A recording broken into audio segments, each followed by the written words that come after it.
Comment expliquer que Jules Koundé est devenu l'un des meilleurs latérales au monde, si ce n'est le meilleur latéral au monde? Il est en train de prouver jour après jour qu'il devient de plus en plus à l'aise à ses postes, alors que ce n'est même pas son poste à la base.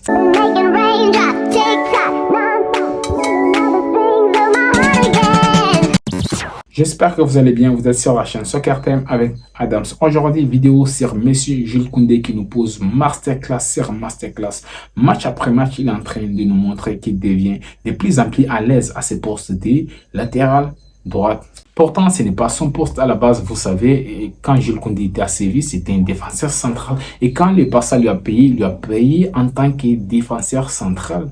Mais les circonstances, vous savez, les Barça, les finances, c'est compliqué. Les Barça n'a pas trouvé un latéral droit depuis. Et là, Jules Koundé est en train de s'imposer à ses postes. Comme s'il était formé pour jouer à ses postes, alors que lui-même, il n'aimait pas ses postes. On se rappelle ici la saison dernière où il disait que lui, il préfère jouer défenseur central. Xavi a insisté pour que Jules Koundé joue au poste de latéral droit. Donc, il a joué la saison dernière. On a remarqué quand même que défensivement, c'était très costaud, mais offensivement, il n'apportait presque rien. Mais cette saison, sous Hansi Flick, force de constater que ça soit défensivement, offensivement, il apporte beaucoup. Et le fait que Jules Koundé nous montre que même offensivement, il peut apporter grand chose, c'est très impressionnant.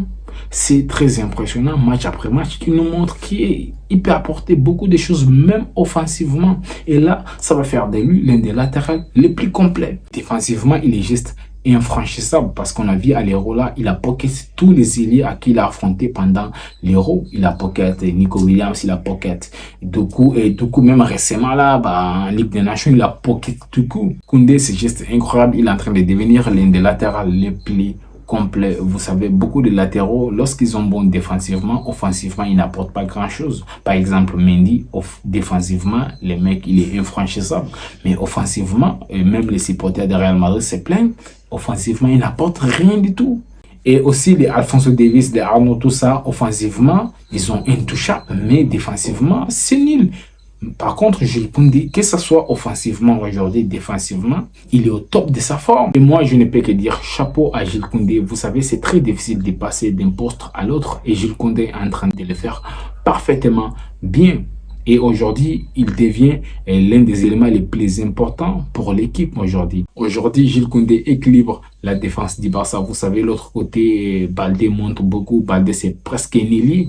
Et Jules Koundé, le fait qu'il sait défendre bien, donc ça aide l'équipe, ça aide les deux défenseurs centraux à s'en sortir, parce qu'il y a Jules Koundé qui vient s'ajouter à eux lorsqu'il faut défendre. Je me pose même la question, est-ce que le Barça doit encore chercher un latéral droit? Parce que pour moi, Jules Koundé, c'est un joueur parfait pour jouer à ses postes, c'est un joueur assez équilibré, c'est un joueur qui sait défendre, qui sait bien attaquer.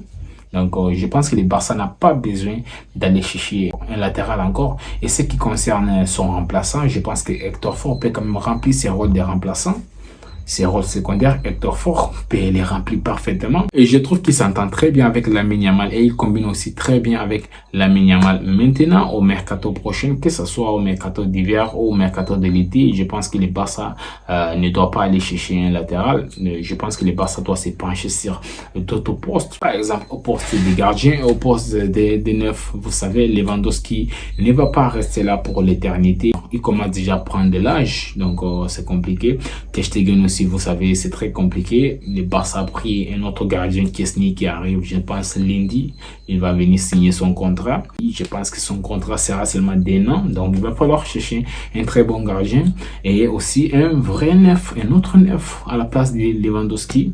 Et moi, j'ai quand même un nom en tête, Victor Gyökeres. J'aimerais voir ce type de joueur au Barça.